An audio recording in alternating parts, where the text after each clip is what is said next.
Hello, everybody. I want to welcome you to the second event of our new Think ND series, The Science and Business of Wine, Spirits, and Beer. Today, we'll be discussing terroir, wine quality and context.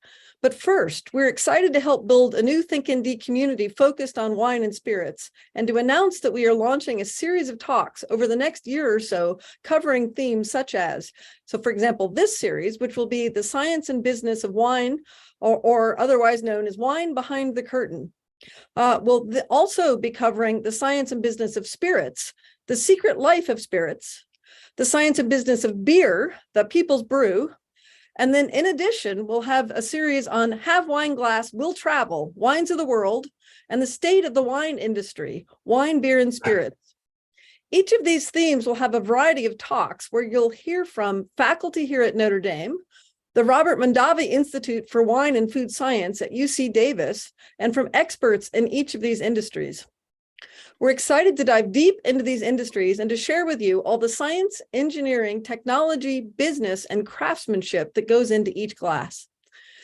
And at this time, I want to thank our collaborators on this series, who are the Notre Dame College of Science, the Notre Dame Mendoza College of Business, the Robert Mondavi Institute for Wine and Food Science at UC Davis, Notre Dame Family Wines, and the Notre Dame Alumni Association. In addition, we have to give a shout out to our co-sponsors, the Notre Dame Senior Alumni and Young ND.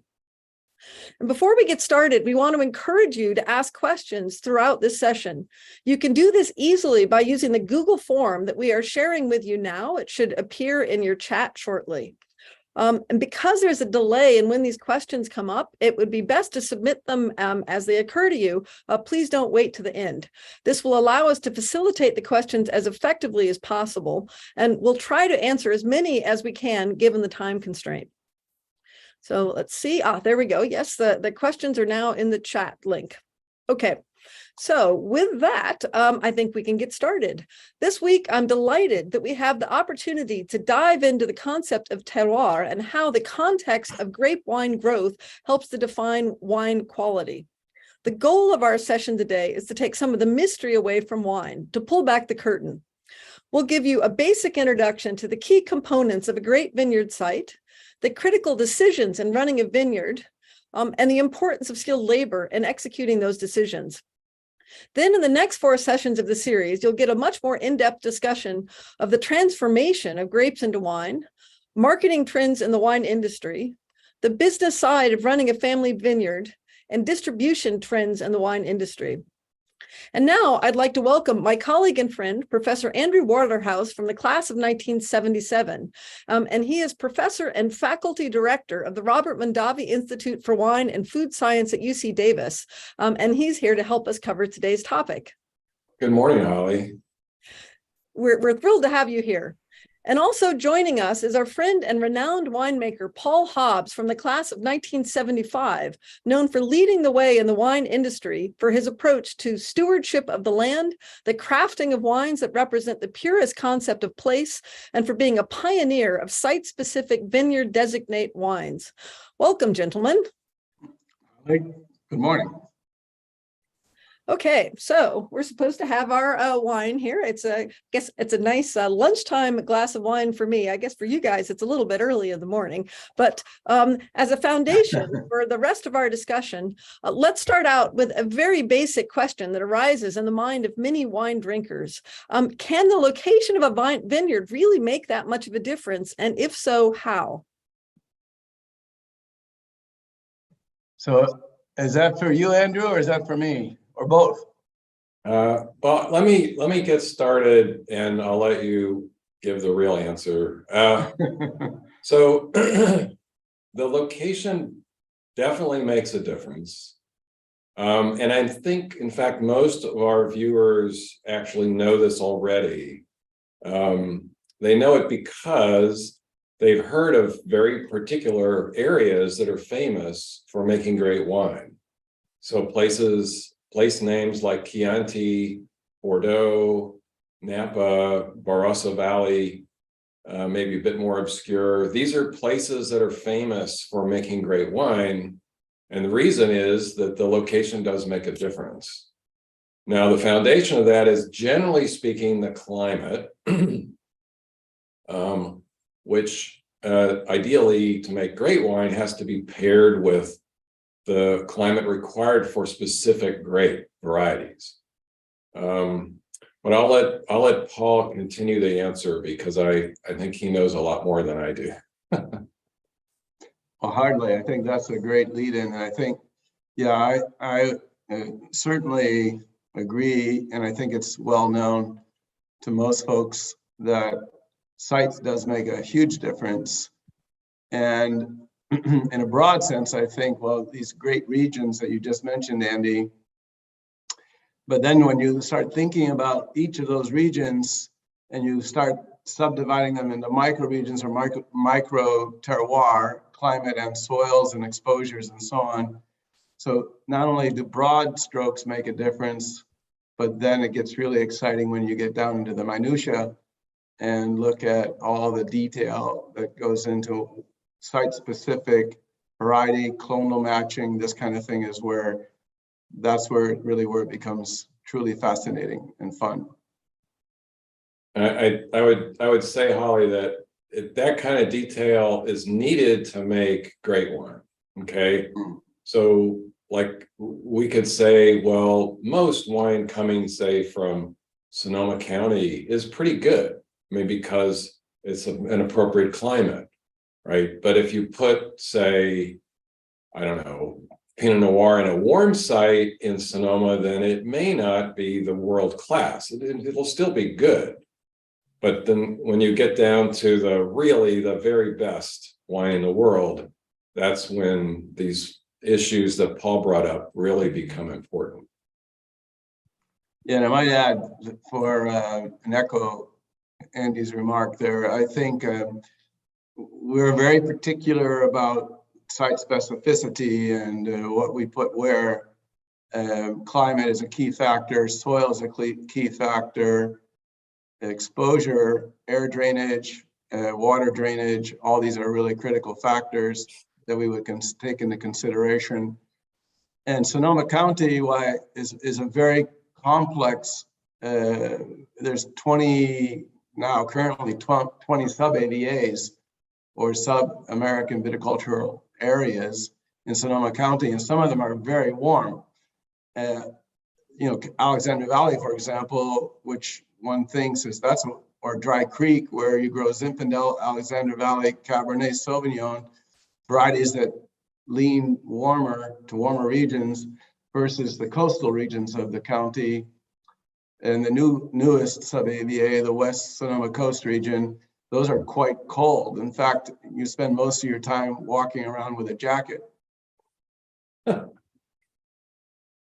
So you've mentioned, you've used the word terroir, and I want to make sure that everybody's on the same page. So can you guys define what that word means for you as winemakers, and what that might mean, the significance of that for wine drinkers?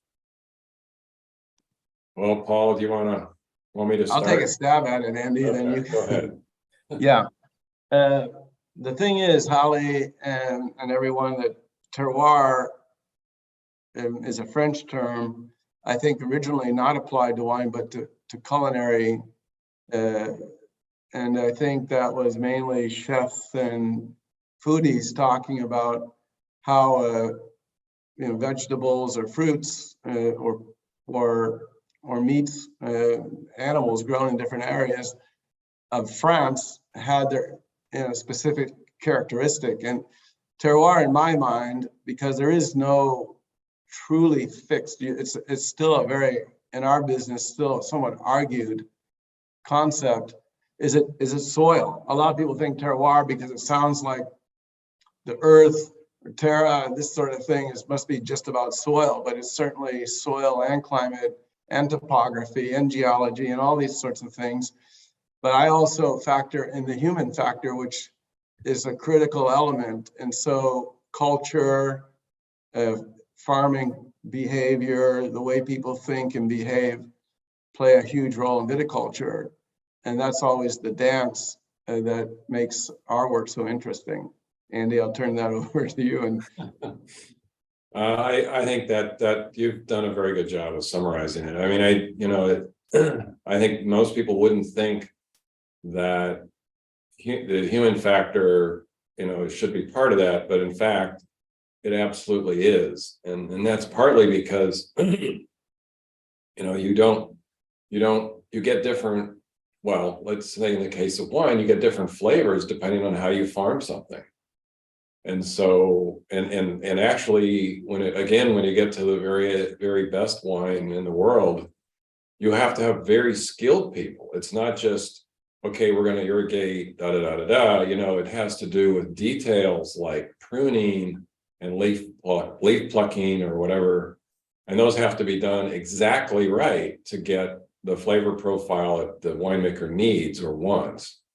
And so without having, a skilled labor force, Napa wouldn't be at the top of its game, right?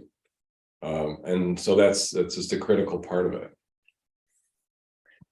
So I guess maybe one thing, and I'd actually definitely want to come back to the issue of labor in a little bit, because it's a key part that a lot of certainly wine drinkers, I think, maybe aren't thinking about.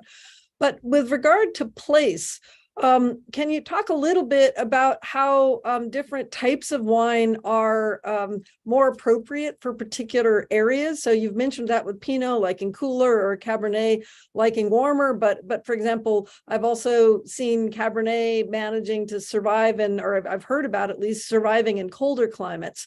And so I was curious about what your takes were on that. Well, that would be a whole course that Andy could teach. So I don't know how you're going to get that done in 5 minutes, Andy, but because place is everything, and varieties. I mean, just in all situations. When we start to think, if we take Cabernet Sauvignon as an example, when we start to think, well, where is the highest and best location?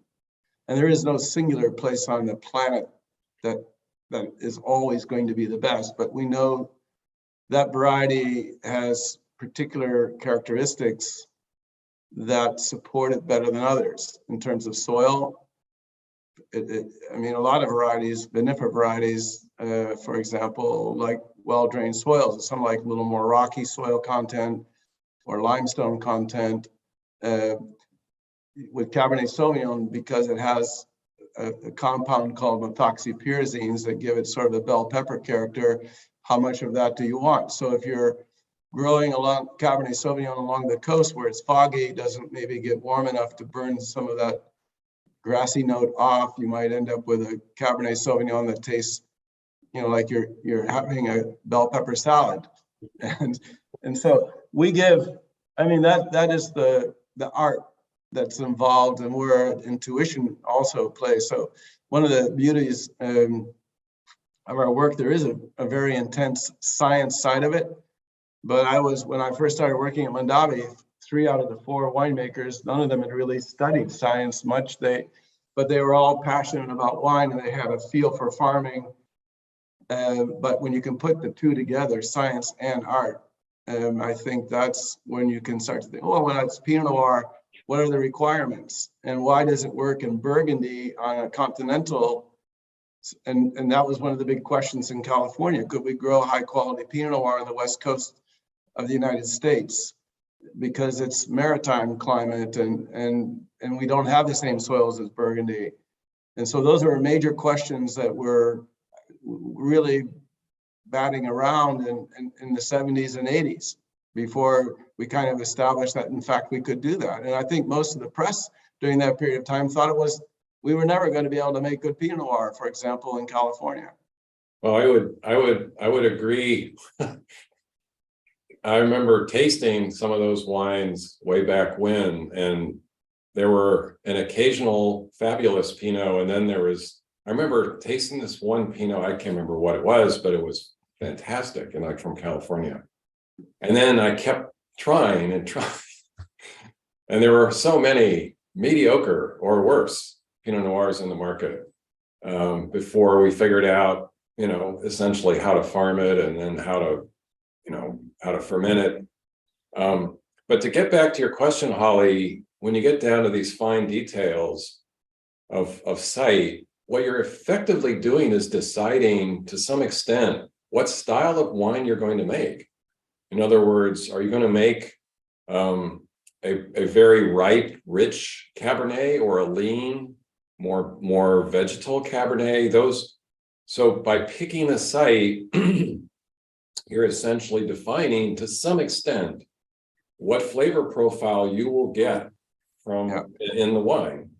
And so, choosing so there's no perfect site. It depends on the style or the product that you want to make. And, we've seen styles change, in the, I don't know, last 20 years, there's been certain wine writers really liked rich, lush styles of wine, and the market moved in that direction. And now that the market's moving away from that, I think that's better, to make sort of more food-friendly, leaner styles, but still you want some richness and flavor, et cetera. So site is, choosing the right site. In a way, you're setting yourself up for a particular type or style of wine. So given that you've said that, how would you, and I know we don't want to go into too much detail here, but to give people a taste of, if you did want to, you got two brothers, one wants the really rich wine and the other wants maybe the more European style, food-friendly wine. How would those two brothers, or a brother and a sister, choose their vineyards? What types of things would they be looking for the richer versus the leaner style? Okay, Paul, that's your question. Well, in the case of the Mondavis, I think you just you get Peter and Robert together and have a fight of some sort. No, I think if you're looking for a richer style, then typically it's a warmer climate situation relative to that variety, typically. And so, but also there's other factors. There's styles of winemaking in terms of extraction, temperature of fermentation, oak treatment, aging, the élevage.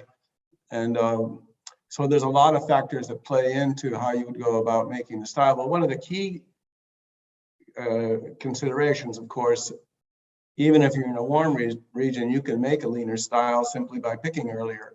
Mm-hmm. The other way could possibly be, well, I'll carry a little bit more crop. And so the wine will be less concentrated. And so rather than 4 tons to the acre, maybe I'll go to 5, for example. And so, or there's canopy management considerations. If you want to, for example, a redder fruit style, you might say, well, I'll leave a little more leaf cover on the fruit or grow the vine a bit more vigorously by adding more water or putting in more inputs like fertilizers and things of that nature. So there's a lot of different levers you can pull in terms of manipulation, if you will. Maybe that's not the right word, but in terms of directing the style. I think part of the reason that people are interested in this question, though, right, is you were just mentioning how people in Europe didn't really think that California could make great wine, but and initially it wasn't so great, but then people worked it out. So people in other parts of the country might be wondering, hey, I'd like to put in a vineyard. What types of characteristics might be amenable to this? Maybe it wouldn't be California great wine, but would be okay, or places that would be just like, look, just don't even try. Well, just a thought on that quickly. And most states do today make wine, as I think probably most of our listeners are aware. Texas has this Texas Hill Company. Colorado is making wine. I think, of course, look at in Canada as well. Outside of the United States, but further to the north in Niagara-on-the-Lake in Ontario. And first of all, you have to have a variety that will weather the weather, if you will. And some varieties, for example, you just wouldn't grow Malbec, for example, in a cold climate because it doesn't overwinter well. On the other hand, Riesling is winter hardy, and if you've got good airflow and so on and so forth, and a buffering lake, then you could be successful growing Riesling. So I think there again is variety specificity to site. But generally speaking, grapevines, to my knowledge, if you look at the historical world, came from the regions of Georgia, Armenia, Iran. And so you have sort of a Mediterranean influence, and you need the seasons, the 4 seasons, essentially. So growing grapevines on the equator would, well, the only way to get them to defoliate, and we've seen this, for example, in northern Uruguay, is you have to induce that with a chemical, and otherwise they'll be green all year long. And so, yeah, and if they do that, they won't flower, and you won't have a crop. So you have to have the vine has to drop its leaves in order to flower. And like Paul said, normally you need seasons. And on the other side, remember we were talking about the weather in South Bend. Yeah. The cold snaps we've had there. This would utterly kill vinifera. It basically, if the roots freeze, the vine's dead. So if you get well below, maybe 20 degrees below freezing, then you can just kill vinifera outright. And at even temperatures that aren't quite that cold, you can get part of the vine to die. So you're really limited by cold weather. And so, you need cool, and that's why California is successful in, the West Coast, because we don't really get sub-zero freezing out here. We get right down to freezing in Davis, for instance, but, usually just a few degrees below that during the winter. Actually, what I can add into the way people here do deal with that cold is that they put a lot of hay on top to keep the degradation by the organisms. We'll add some heat, and they bury the canes, which is an enormous amount of work. Right. But in some cases, that's not possible, Holly. We have a vineyard, for example, on Seneca Lake near Watkins Glen or Ithaca, Cornell University area. And the soils are much too rocky for that. So, and if we were to do that, we are on steep slopes, we would disturb the soil, so a heavy rain would cause erosion.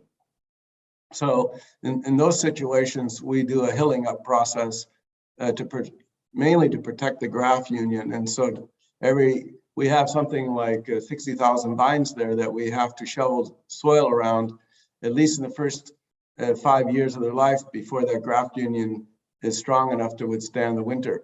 And one of the crushing things, we're getting into winter kill and all that kind of thing about grapes, but it's actually temperature shift. How radical does it go from 30 degrees to minus X? The vines go through an acclimation process. And so if the temperature shifts is slow enough, they can acclimate and handle colder temperatures. But if it's a very rapid shift from warm to cold, that could kill a lot of vines. But anyway, I think the most important thing is day length is also a critical. Temperature and day length, as we know in plant physiology, is a critical factors that govern the plant's growth. And so, being too far north or too far south or too close to the equator give you either compact the growing season. So as you go from California up to Oregon, for example, up to Washington, and then up further north into Banff and the Okanagan Valley, you're getting as you go progressively north, that growing season gets compact. So everything has to happen in a much shorter period of time. If there's any glitches, it means, so there's an ideal sweet spot, if you will, I feel, for growing. And in Argentina, we look at, for example, elevation as a way to mitigate as you go further north up to Cafayate, for example, at 2,200 meters or 2,400 meters.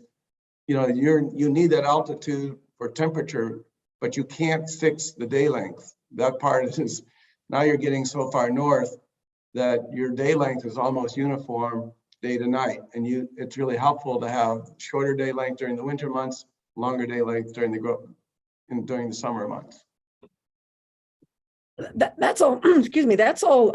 Actually, really interesting. I honestly had no idea about the impact of day length. So that's intriguing. What types of, are there certain varietals that are able to better adapt to these in non-ideal day length changes?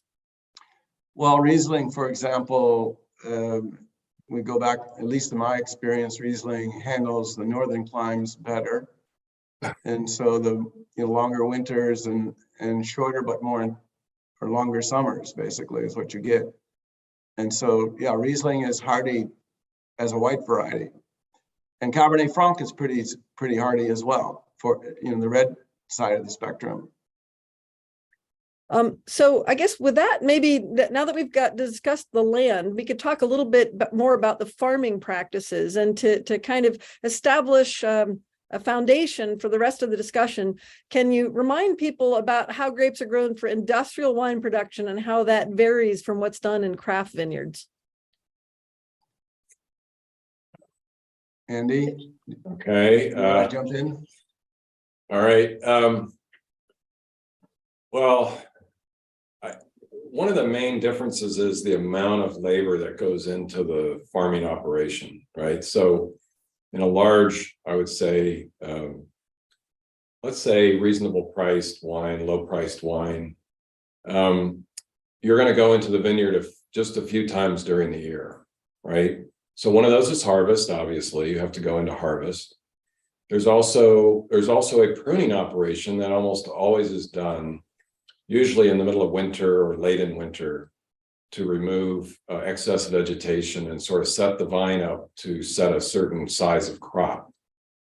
So then, other than that, for a very large operation, a low budget operation, there may be just one other pass, they say, in the vineyard. Whereas in a craft operation, someone like Paul is actually going to be walking the vineyard, looking at it, very specific times of the year to inspect things and then make decisions about various operations that may be done. For instance, there may be an adjustment to the pruning. There will be a training pass once the vine sends up shoots. You want the shoots to grow in a very specific manner, maybe straight up or maybe in different directions. You'll have a crew go through and place those shoots in specific positions to make sure they're growing in the right direction. This affects largely the sun exposure of the fruit. And then again, they may go in and do what's called hedging, where you remove some of the vegetation.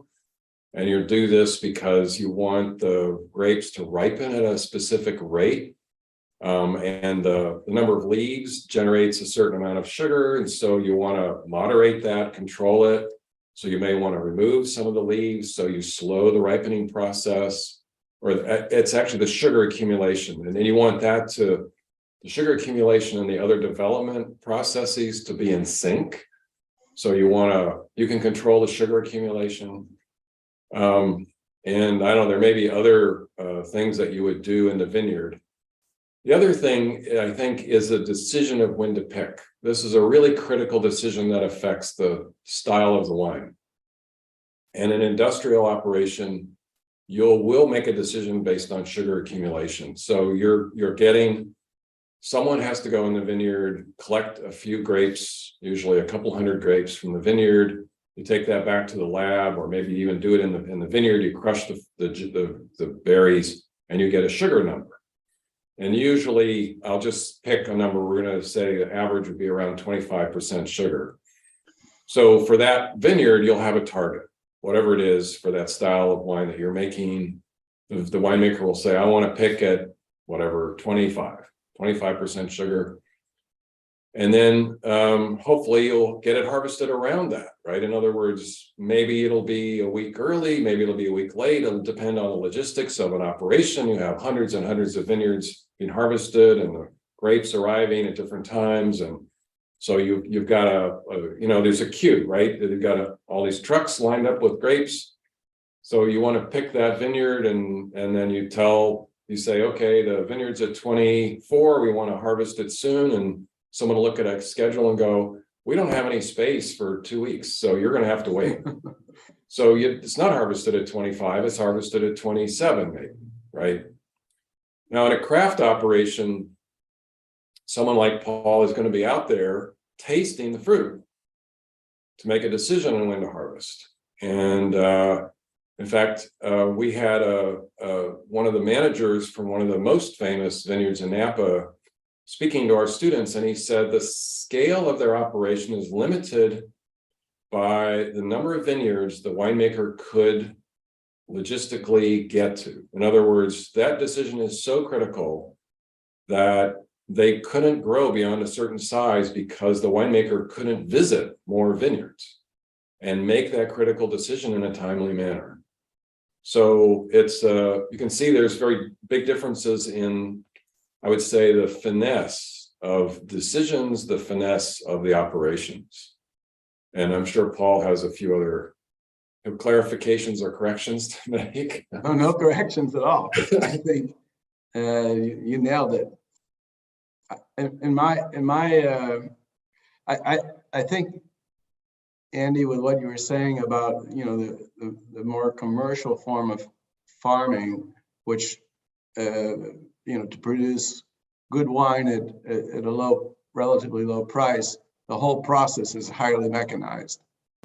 And so from the pruning, from pre-pruning, there's, you know, you would have equipment that would go through the vineyard and do a lot of the pruning for you, but there's a lot less precision, and they wouldn't be able to go through and do shoot or the kind of yield thinning and or green thinning processes. They wouldn't. So in a very high quality program, each block, even within a block, we call it precision farming. We can make specific changes that would never be possible. The cost of farming, and for example, of a top quality vineyard might run at roughly $15,000 per acre.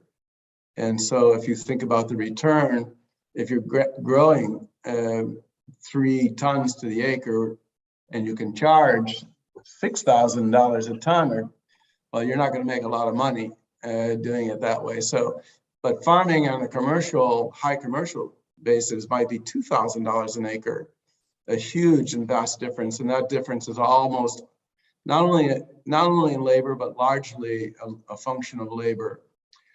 And we spend, I mean, a lot of the thinking is picking decision is important. And usually we say, well, within a 2-day period, you've got to decide and get the fruit off. Now that varies quite a bit depending on how warm it is at the moment that decision is made. If it's hot, you've got to move more quickly. If it's cooler, you've got a longer window. But you know, the other aspect is that throughout the growing season is actually just as critical. When do you do and how do you do the canopy management? There's so many steps, and pruning is the first and most critical. And if you get pruning right, the other steps go a lot easier. So it's sort of like child rearing. It's like getting that child off to a good start in its early years. It's a lot easier to manage the next steps. But Andy, I think, touched upon a lot of those steps, from pruning to shoot suckering. After you've got a shoot length of 6 to 8 inches, we go through and select the suckers, or I'm sorry, remove any suckers, and very careful selection of which shoots that we want to keep for good separation of the fruit. And then there's yield thinning and so many other factors. So it's a very intense, and it's a very skilled labor force that does that work. Mm-hmm. With regard to the yield thinning, can you give us a comparison between what the yield might be in an industrial vineyard per acre versus a craft vineyard where there's a pretty strict yield thinning? Well, in Napa, you might be surprised that in Napa, you have great properties.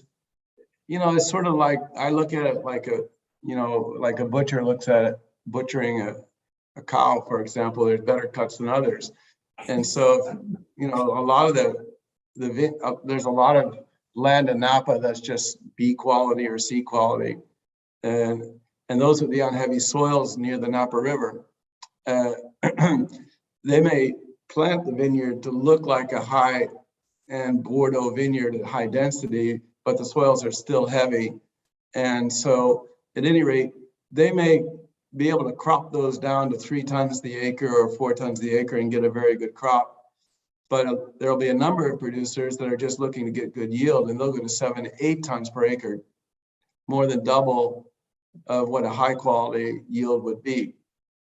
And in certain vintages, we'll take 2018 as an example, where we had an enormous bumper crop.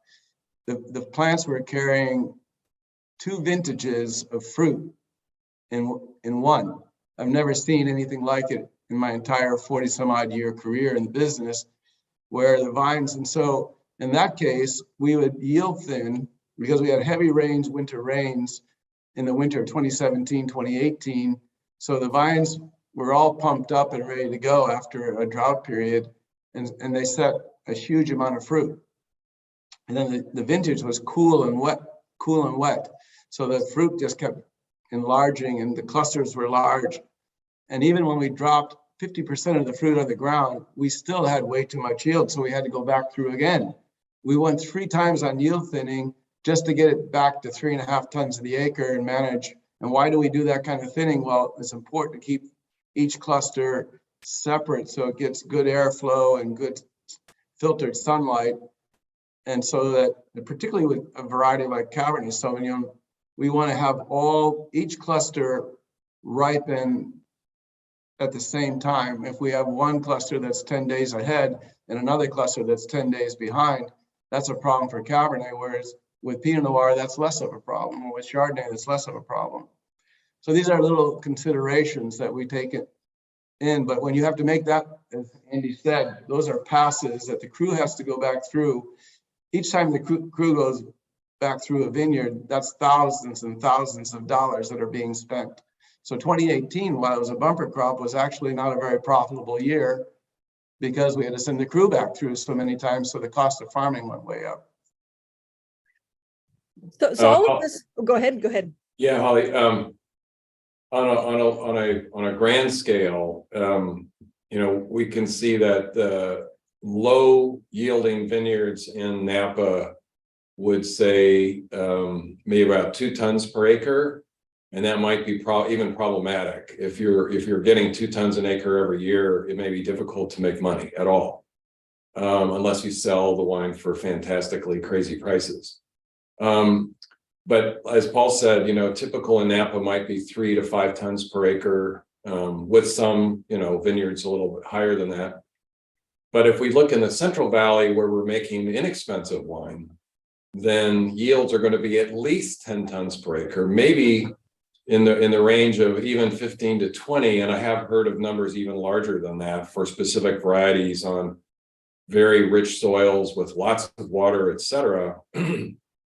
So, but keep in mind that, the fruit you're selling in Napa, you're getting, you can get $10,000 a ton for good grapes, and certain growers charge even double that for the very best fruit, or even more.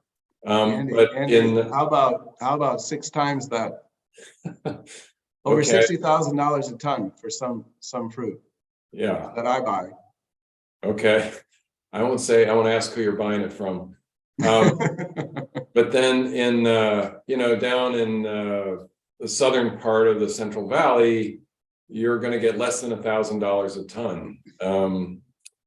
And it depends on the year and the demands and all that. But there have been years when basically people were just being paid enough money to harvest the fruit, which is a couple $100 a ton.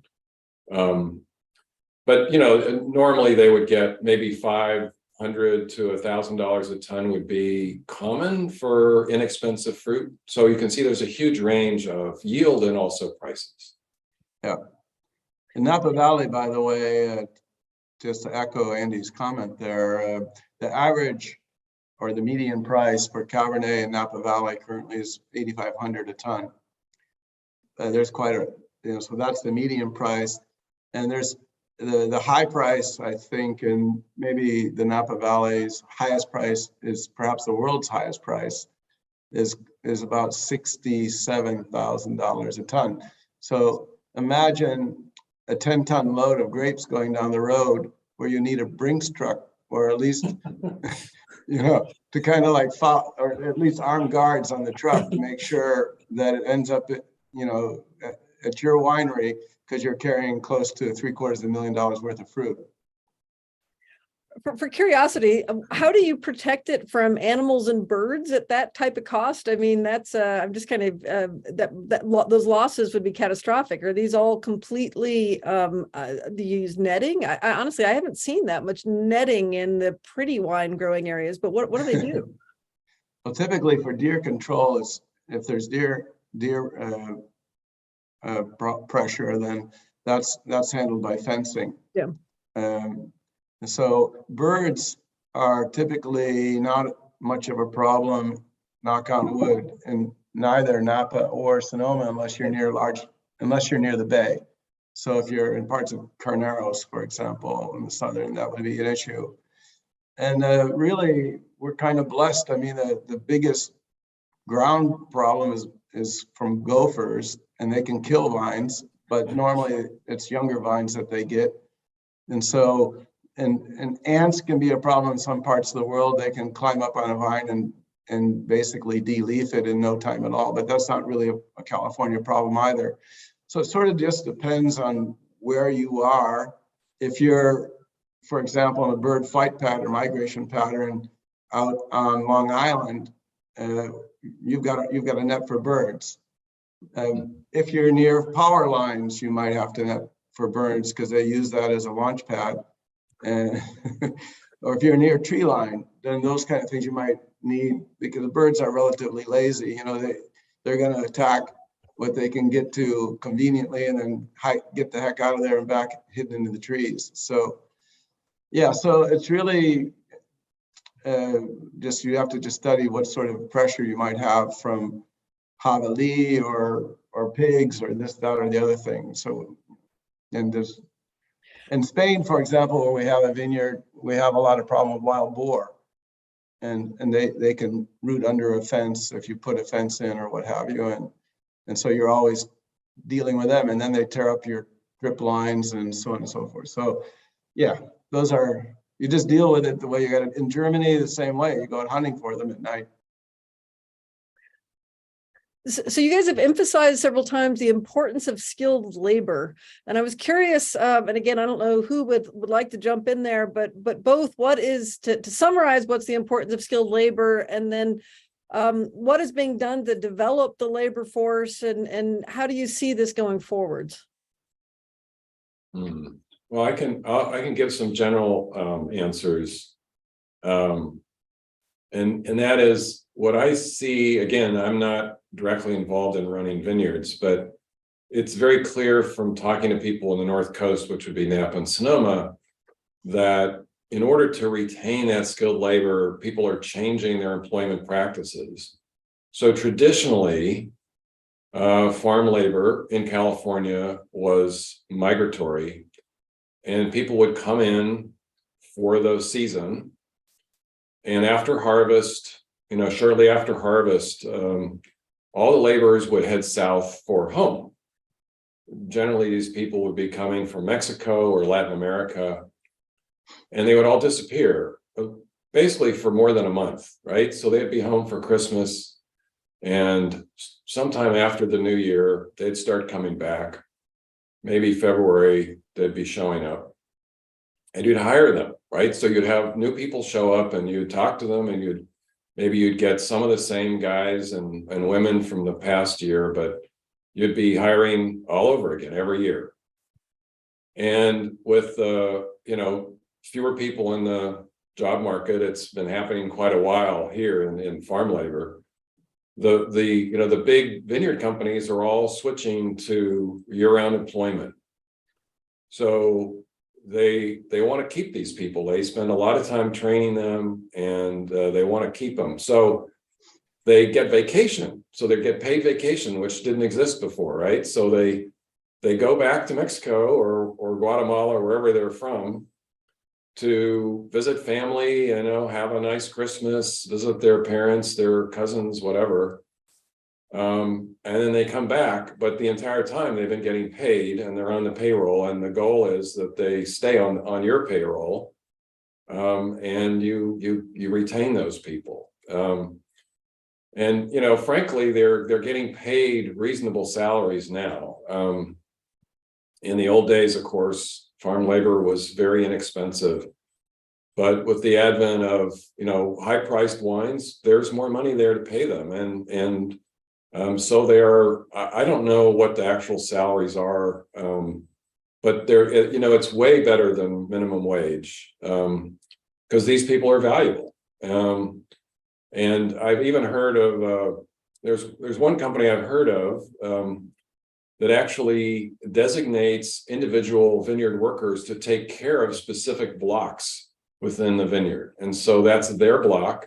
They do all the operations, and it's a completely different model of management. But, it gives that person in a sense of ownership and so on of the wine, the grapes that come out of that block. So it's interesting to see, and I don't know how feasible these changes are in places where they don't have the kind of income, whatever, $50,000 a ton. It would be impossible in most places. So I don't know if they can actually do this, but certainly when we are buying a high price wine, the people who are behind it are, I think, generally speaking, getting paid a reasonable salary. Would you agree, Paul? I don't know. Very much so, yes. Yeah, I think everything you said, Andy, is right on target. We have a 35, 40 permanent workforce in California for about 300 acres of vineyard. And then, of course, we would bring in for high labor, for example, our workforce can prune almost 100% of our own vineyards. And they have a year-round, just like any other employee in the organization. You nailed it. I mean, it's exactly, and they're paid extremely well.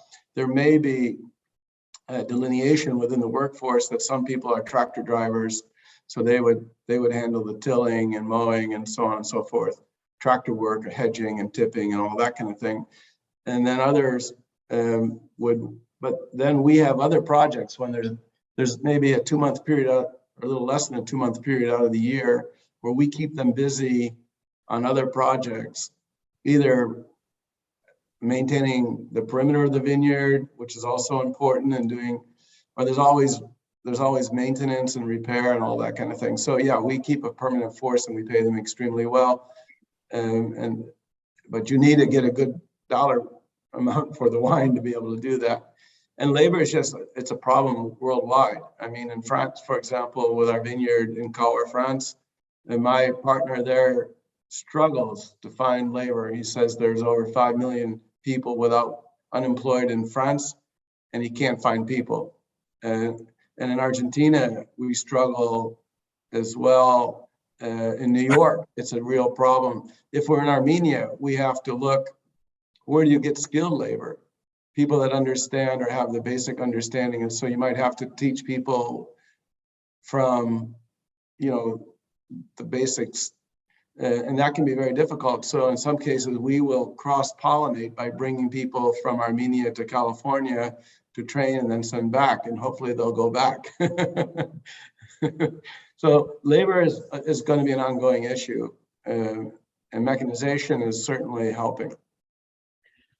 So with that, it's about time to shift to questions, but I'm seeing that they have quite a few questions about climate change. So maybe before we go to specific questions, I'm wondering if, again, I don't know who to start with, maybe Paul, since you have vineyards across the world, if you could talk a little bit about how climate change is affecting winemaking and kind of how you imagine going forward in that context. Yeah, well, climate change is something real. And it seems to be different, the way the climate is changing depending on where you are. So whether you're in Argentina and I've been working in Argentina over 30 years, 35 years to be exact. And I've watched this change in the Andes and how the rainfall is more rainfall today and less snowfall in the Andes. So we're seeing a depletion of the glaciers and so on. So you just sort of, the beauty of what we do is that vines are very resilient and they can resist a lot and they can acclimate as well. I don't know if there's mutation, but they seem to to kind of change a bit with the climate. By the same token, we recognize that what we're seeing, for example, let's stay with California for a moment, when we see some drought periods seem to be extending, and when we do get rains, well, we've had some beautiful ones of late, but occasionally there's just a gully washer that floods all the rivers, washes away land. You know, it's helpful in some ways, but destructive in others. And so how do you manage that? Is, well, there's no easy way to manage that. And recently, for example, vintage 2022, we had an unprecedented heat wave that drove temperatures for 5 or 6, or even in some places over 7 days, over 115 degrees Fahrenheit. And so there's nothing that we can do to that other than plant in cooler areas or look for varieties that are more resistant to those kinds of situations. So we know pretty well in California, in Northern California, where I'm based, basically Sonoma and Napa, what the challenges are and what to do. Basically, we understand where the problems are going to come from. What we can't really do much with is a situation with fires. That's a little bit out of our control.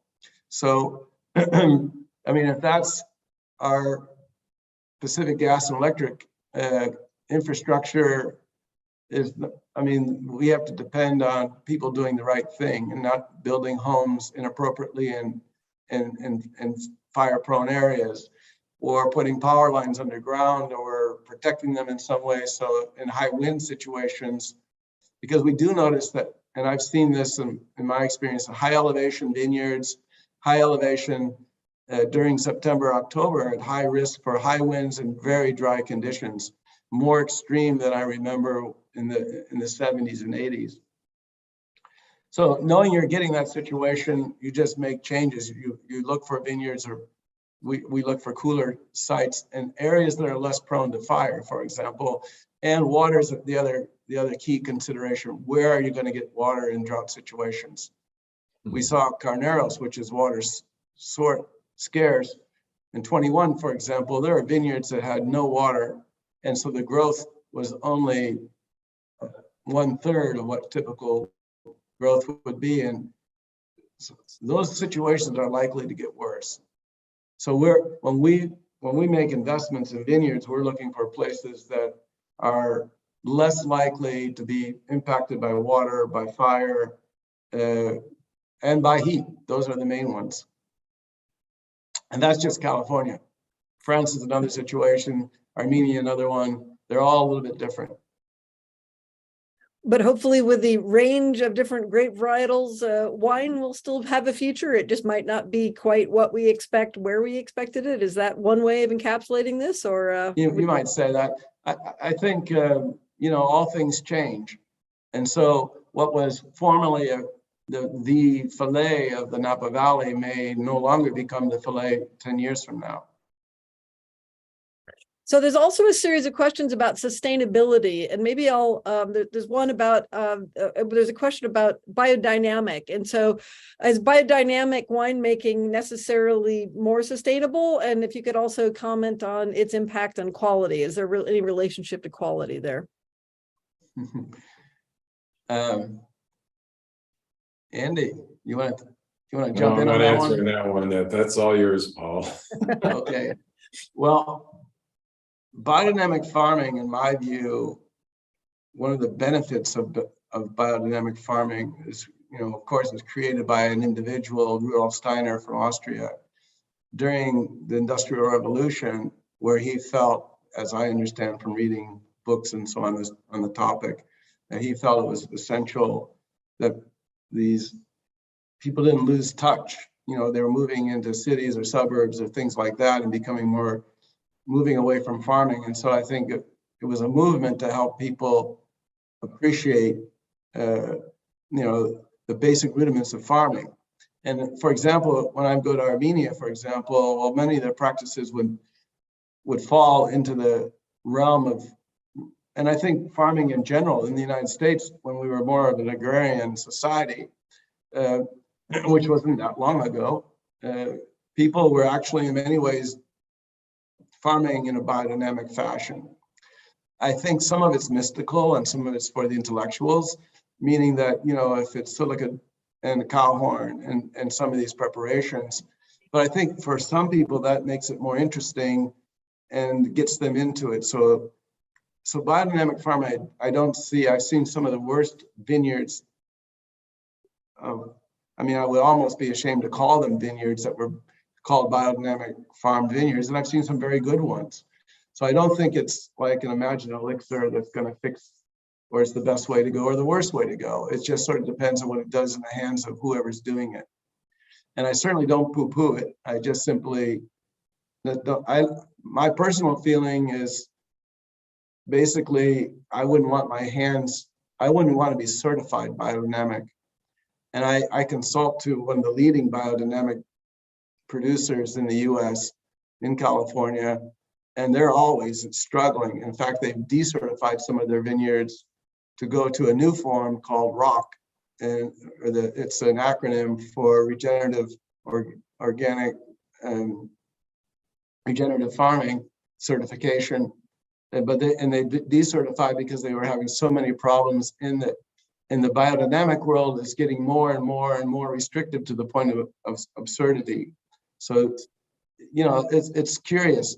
I basically like to think that all schools of thought have some validity at certain moments. And whether it's organic farming, biodynamic farming, commercial, or sustainable, those are probably the four main categories. We generally don't farm what's quote commercial, like big Conagra style farming, where we use, I would say we're 95+% organic. We use biodynamic concepts, and I don't want to certify any of my vineyards because there may be a situation where organic farming would be the worst thing you could do and not good for the planet. And unfortunately, a lot of Americans, because of the marketing, believe that organic farming means no pesticides. Well, in fact, sometimes it means much more. And typically it means more pesticide. It's organic pesticide, but the tractor is running through spraying the vineyard more and so on. So unfortunately, it's a poorly understood by the general populace what organic farming really means. Okay, since we don't have a lot of time, we're going to try to get a couple more of these audience questions. So one is, you talked a lot about what it takes to express terroir. Are there instances where vintners work to mask or hide terroir?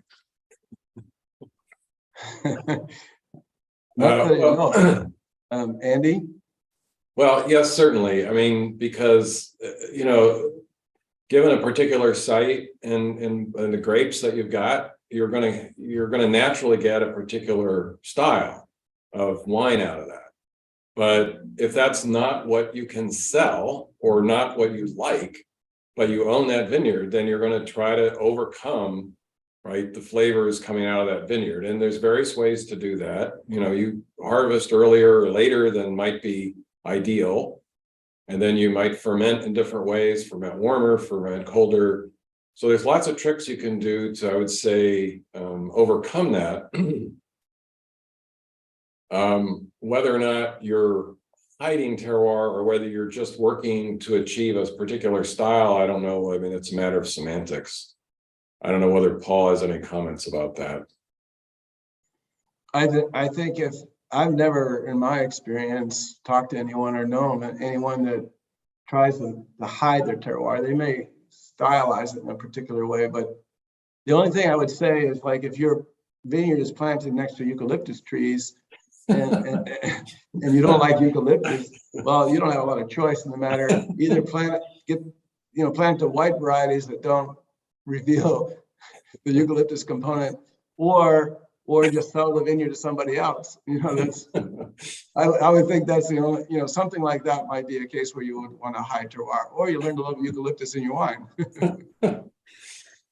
Okay, so here's one more last question, which is kind of a fun one that we'll direct at Paul. Does Paul have a favorite region of the many regions where he is producing wine? I can answer that in one word. No. Okay, but what might you like about one versus another? What are some of the best parts about them? Well, I think each vineyard and vineyard, I mean, again, we talked about, in some cases, we're at the block level, and we really think about, when we're designing a vineyard, about a block respecting the site, meaning that we don't make a block just like, okay, put on a grid, but we, an overlay. We sample the soils, we look at and then we design the blocks around what that site tells us. But that's really truly micro. And then if we go larger than that, it's a very different approach. But in essence, I guess the answer to that question is that each site has it's like a theater. And so it's like different people. I find different people very interesting. So rather than having one, I like to have many different people that I know. Yeah. That's terrific. Okay, so I think with that, we're going to need to wrap up because it is now a couple of minutes after. And so I want to thank all of you in the audience for joining us. And of course, thank Andy and Paul Hobbs for joining us. And I do have a couple of reminders. First, we do have some videos and additional resources on ThinkND. So please review those if you'd like to dive further into today's topic. In addition, in 2023, we'll be continuing the Science and Business of Spirit series with our colleagues Ken Kuno from the chemistry department. And also he will be joined by Ron Runebaum from the class of 1996, who was also a faculty member with the Robert Mondavi Institute at UC Davis. We'll, in addition, have 3 other series in science and business. The People's Brew, where we'll explore the science and business of beer. Have Wineglass Will Travel, where we'll travel the world to discover the best winemaking regions, and the state of the industry, wine, spirits, and beer, which will examine the cutting edge of the business side of the industry.